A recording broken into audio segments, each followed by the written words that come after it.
somebody said, this is like the best part of the evening so far. If I could just ask everybody to take a seat.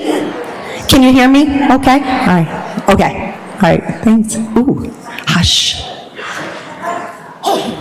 All right. I'm going to put on my glasses. Hold on one second. Welcome. Welcome, everybody. I am thrilled you are here with us this evening. My name is Kelly Petralia, and I am the Executive Director of Westborough Connects, one of the organizations that's helping bring this program to you. On behalf of the entire planning team, happy International Women's Day. Woo-hoo.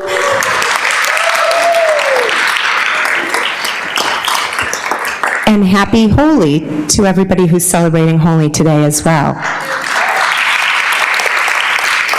Hopefully you had a chance to get some snacks and you're settled in, and I want to thank actually Starbucks for donating coffee, so if you want some coffee, there's coffee over there as well.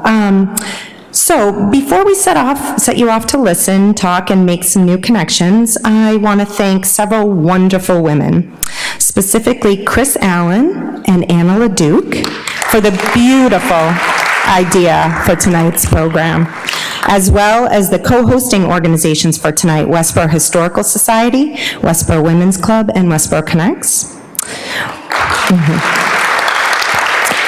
Also, a special thanks to the rest of our beautiful planning team for all they have done to bring it to fruition in a really relatively short amount of time. Shelby Marshall, Amber Bach, Janet Hart, and Renee Hatherley really carried the load for this and all of this beautiful things tonight, thanks to them. Thank you to Westborough TV, who's here as always there, bringing us what we need to know and see in the community. And a special shout out to Karen Henderson, who's the director of Westborough TV, because tonight she is not with us because she is receiving a special award, Woman of the Year, from the Chamber, the Quarter 9 495 Chamber tonight. So, hi Karen. Okay, so we are here tonight to celebrate the many women leaders, past, present, and future from Westborough. As you'll see and get a sense of, there are really so many of them. We'll just scratch the surface tonight. They each have a unique story to tell. We all do. We are grateful to several women who stepped forward to share a bit about themselves tonight as our table group leaders for the program. In addition, we were pleased to fill this room with multiple generations of girls and women, many of whom are already leaders or future leaders, and we're all leaders in our own world, so in our own lives. We'll begin tonight with sharing from Chris Allen about two important women from Westborough's history, Professor Mary Brigham, who was the president-elect of Mount Holyoke College, and the 1998 Olympic Gold Medalist in aerial skiing, Nikki Stone. From there, we'll all be introduced to each of our four table group leaders, and after introductions to each of them, we will spend about 10 minutes sharing and talking in our initial table groups before moving on to the next table for an additional 10 minutes of sharing with a new leader. So you will each rotate across two tables this evening, and don't worry, we've made it simple enough, and we'll be there to guide you on where you need to go next. So hopefully you also have a copy of the packet of bios for each of the women that are here tonight. You won't have a chance to talk to all of them, but there is a packet of the full bios for everybody. Our hope is that everyone here across generations feels connected to the spirit of leadership in our community and perhaps be inspired in your own lives to recognize your own leadership, your own potential, and your dreams.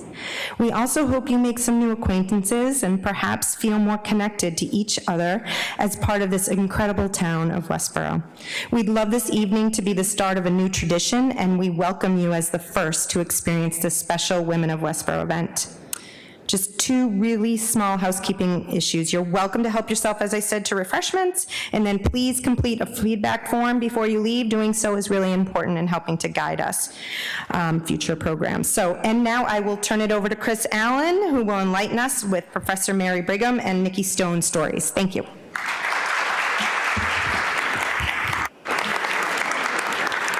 Hello, I'm Chris Allen. I'm one of the town historians, and I wrote the history of Westborough on the Beaten Path.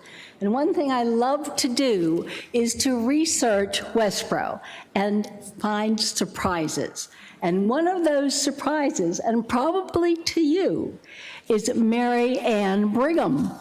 She was born in Westborough in 1829, and between 1860s and 1880s, she was known as one of the leading educators in the United States. She was celebrated for her inspired leadership and progressive methods, so much so that Wellesley College asked her twice to be their president. And so did Smith and Vassar compete for her services.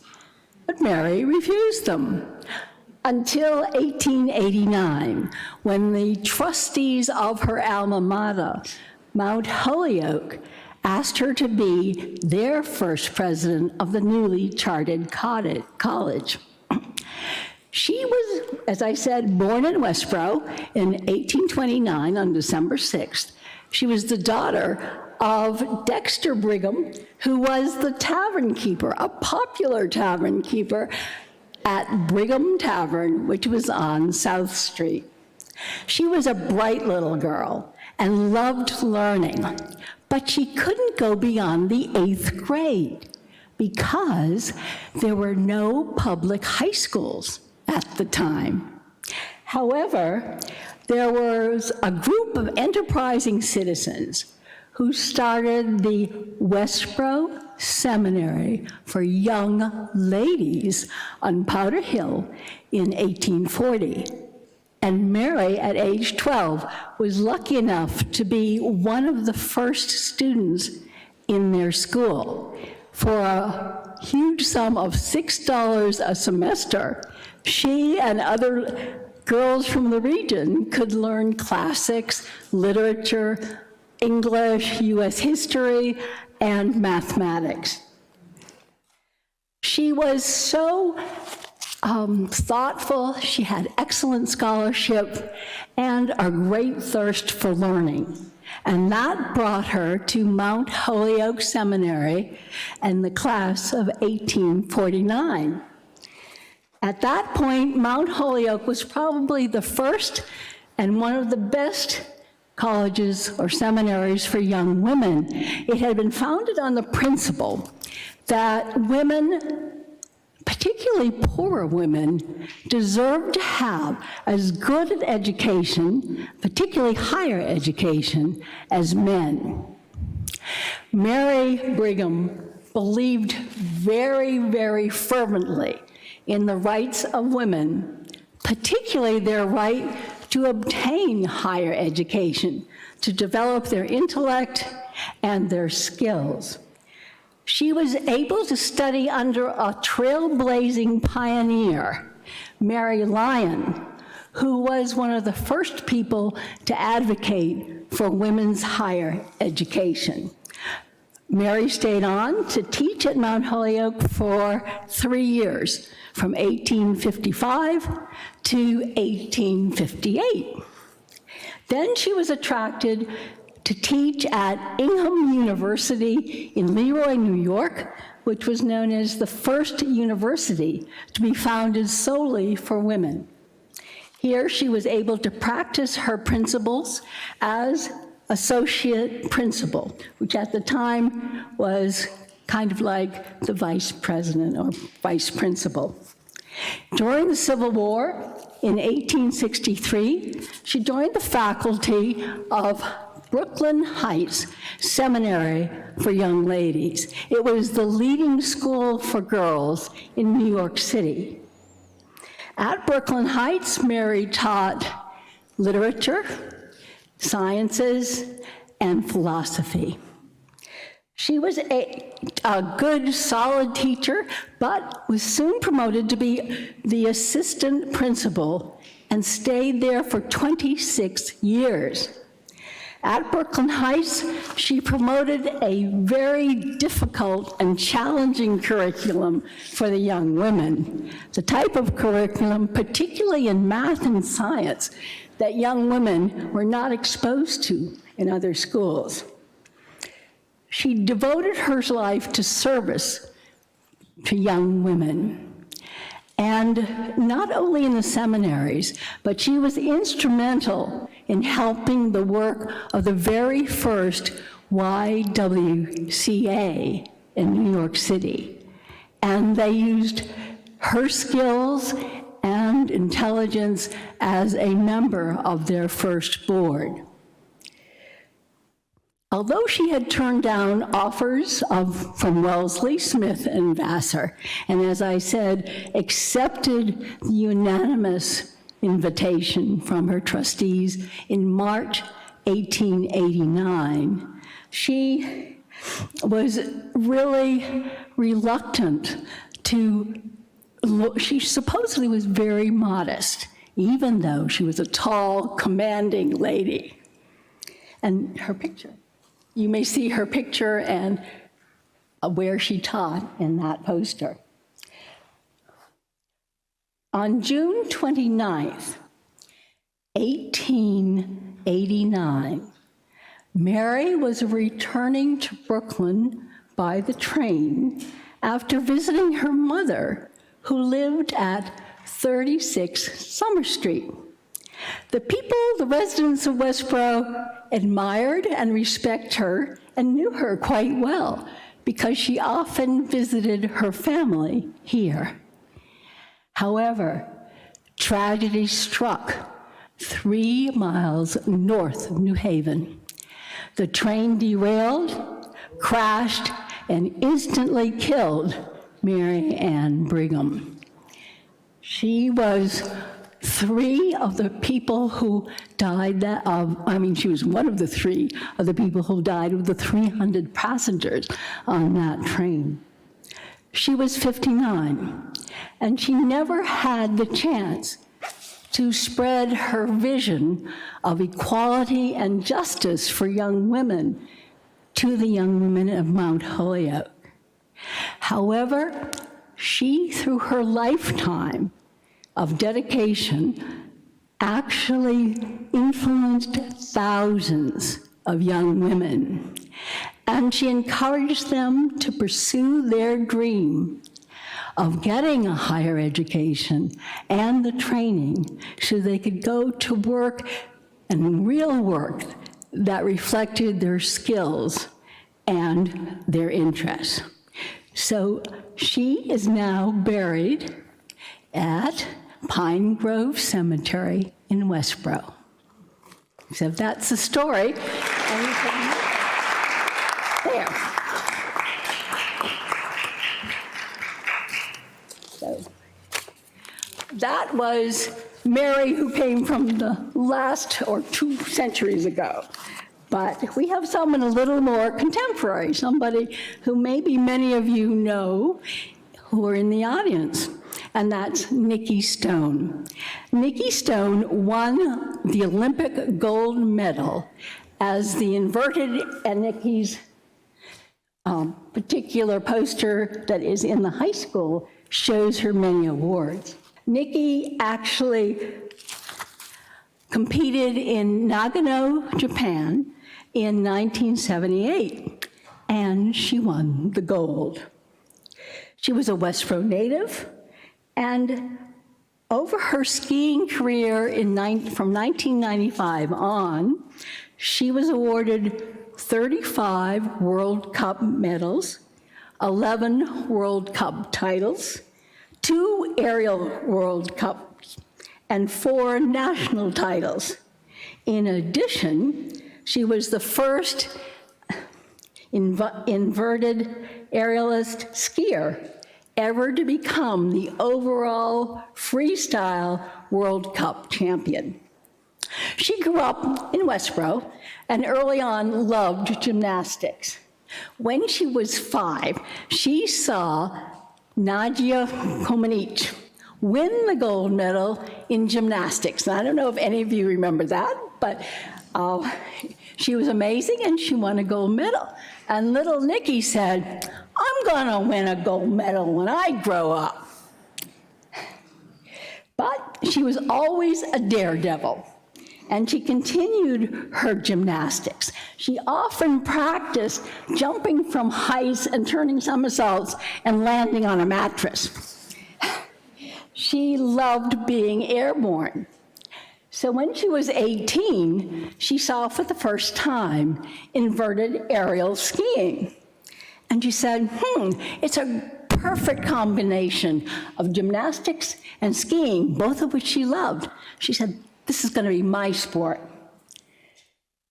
And if you are an inverted aerial skier, you will ski down onto a 10-foot snow jump at 40 miles an hour, flip or twist or somersault up in the air 50 feet, and then land on a 45-degree hill. At Nagano, at the Winter Olympics, Nikki performed a single, twisting, triple somersault perfectly. For her performance, she won the gold medal. She is the first American ever to win a gold medal in inverted aerial skiing. After she became Olympic star, Westborough kind of went wild. And a lot of you perhaps were here when we put on a homecoming parade on March 21st, 1979 and 78, and we declared it Nikki Stone Day. And we were so proud of her. And indeed, in the high school now is this wonderful poster with all her awards and her Olympic jacket. People were very interested in her success, obviously, after she won the Olympics. She went on, she had many people asking her to speak all over the country. So she discovered there were many qualities in sports that translated directly to business. She became an award-winning speaker, motivational speaker to corporations and nonprofits, and she does that today by encouraging her audience, the employees and bosses, to achieve their very best and to take risks and to triumph over difficulties. She uses her own experience as an example. After winning 48 World Cups, Nikki suffered an inoperable back injury. 10 surgeons and doctors said she would never ski again. Did Nikki quit? No way. After 18 months of intensive rehab and training, Nikki Stone went to Nagano to the 1998 Winter Olympics and won the gold through pure determination and courage.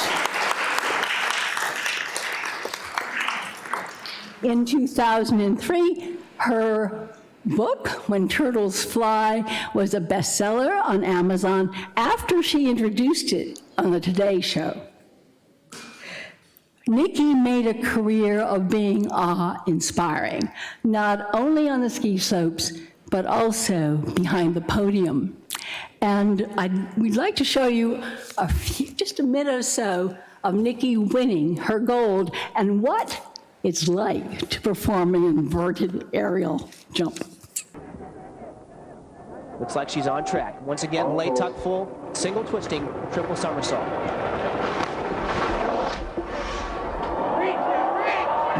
Oh, she did it! She did it! That is going to be a terrific score. I think she may have put out of reach right there, Ted. She knows it. That may have been gold. A high degree of difficulty, and she seemed to land perfectly.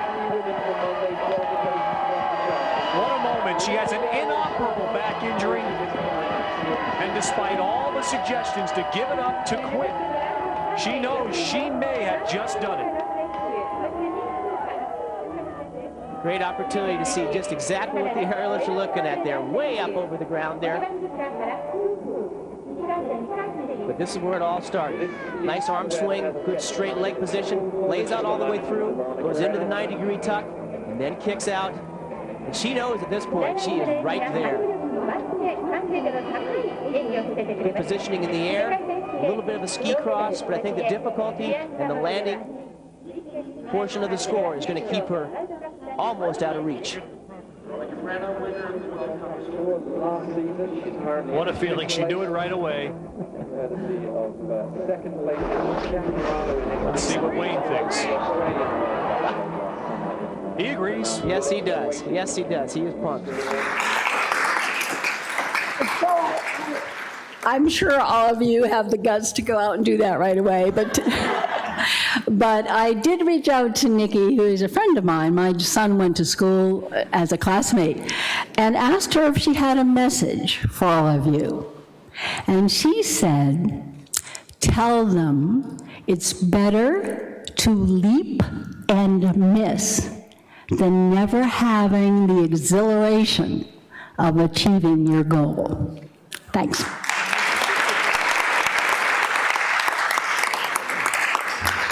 Thank you so much, Chris. Thank you. Christy Williams, I think, is going to introduce our table leaders. And then if I could ask, actually, Renee Hatherley and Kate and the Women's Club volunteers, if we could meet over here after. Come on up, Christy. Thanks.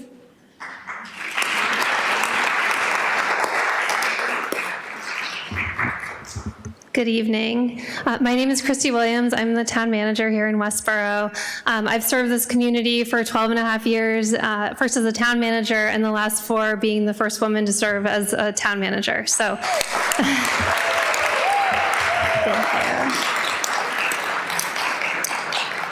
I'm really excited to be here with all of you. I'm so appreciative of being invited to speak.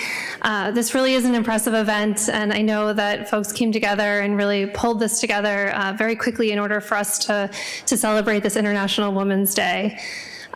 Just a little bit about my sort of rise to this leadership position. As I said, was the assistant town manager, and in 2018, the town manager left the position, and so this leadership position was right in front of me. And you know, as Chris just said, that Nikki Stone's message to you is really up to me. Am I going to take the leap? Is this really my time to be a leader? And so when you look up what leadership is, or how you might define leader, the first thing I saw was it's someone who commands, someone who takes command of a group or an organization. And I thought, geez, that's not really me. I'm not going to take command. That's not what my passion is. But then I thought, but I do really want to continue to do what I love. And what I love to do is serve a community. I love to serve this community. And I really want to help people, and I want to help people at the local level, and I want to have all sorts of different opportunities to do that through working with the police department or the school department or all these other things. And I knew I really wanted to continue to do that. And so I thought, well, if I'm going to continue to do that, how am I going to do that? And I like listening to people. I want to empower other people. I want to build relationships. And I thought, geez, I guess I do really want to be a leader. You know, these are the qualities of a leader, and these are the things that make me who I am. And I think the most important thing is to really be true to yourself. And then you'll be in any leadership position. Last night my daughter would kill me for saying this, but I have 2 future women leaders at home, 14 and 10, and my 14-year-old had to pick her electives for high school. And, I'm going through the book with her, and I'm thinking, geez, all these classes, they're so great. I wish I was back in high school. And I very quickly realized that we would not have been in the same class. We had very different ideas of what was great. And really my advice to her, and not pushing her to do anything that I wanted to do, was to just try things out, take that leap, figure out what you love, and you'll be a leader. You don't have to stand behind a microphone to be a leader. So, as I said, I feel very lucky to work among amazing women. There's many women in leadership positions in your community. We have 2 women who are on our senior leadership team, our assistant town manager and finance director, as well as myself. We have 7 female department heads. Some of them are here today. We have our library director, Maureen Amiot. We have our school superintendent, Amber Bach. Our temporary town clerk, Debbie Ledoux, I think is here. Sorry if I missed anyone, but I feel really lucky to work with these women every day, and they really are amazing leaders for your community. We also have elected officials who lead your community that I'm very lucky to work with. Shelby Marshall, our select board member, is here. Representative Kate Donahue. I know Lisa Edinburgh is here for the school committee. Many folks, and many folks I see here who have served in leadership positions in the past have really made the community what they are. So again, I really want to thank you for being here. I'm excited to do this table group, so I'm really excited to introduce all of you who will be leading your table groups. The bio sheets are in the front, so I'm sorry I can't introduce all of you as I should, but I will be saying your name, and please do stand up when I do so. Anna LeDuc, Janet Hart, Marilyn Lyle, Amber Bach, Atrika Aghosh, Catherine Kling-Nurse, Shaquan Reed, Shelby Marshall, Chris Allen, Representative Kate Donahue, Vandana Rowe, Holly Kenny, Bonnie Sullivan, and Kim Tynan. So these are the fabulous women that you all get to talk to today.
Just about to the time that we promised to conclude this event, and before we do, I would just love to hear any shout outs of like aha thoughts. We were going to try to summarize some key things. I'll share a couple of cool things that I heard.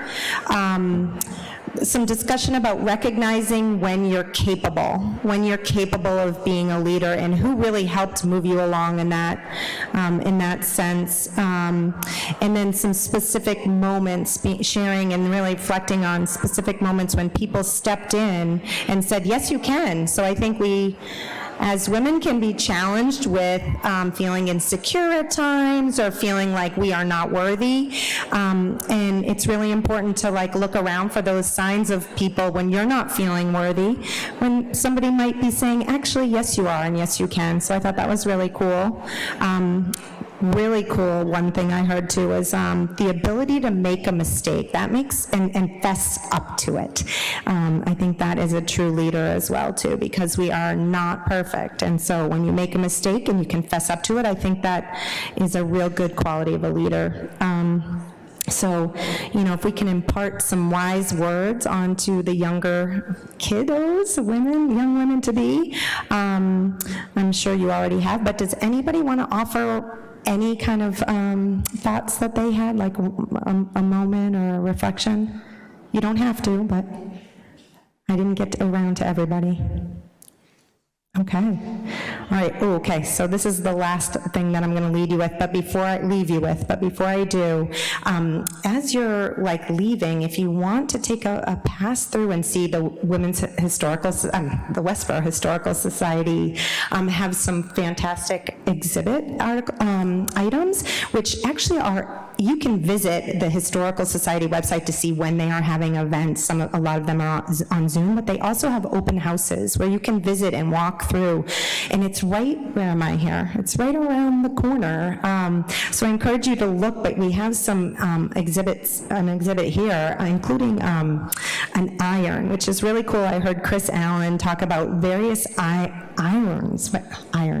So, the evolution of the iron, which I guess way back when was considered, right, women's work. So it's kind of a cool metaphor of how far we've come to see these irons and the evolution of iron, and then see all of us here today, the evolution of women in leadership. So I'm going to leave you with one, so you can stop by on the way out. One final thought: wear your insecurities as a crown and lead without feeling you're not worthy. Always remember, you are worthy of leadership. Thank you all. This was awesome. Woo-hoo. Feedback forms. Thank you, Laura. Please do your feedback forms. Should we do this again? Should we? Okay. Thank you.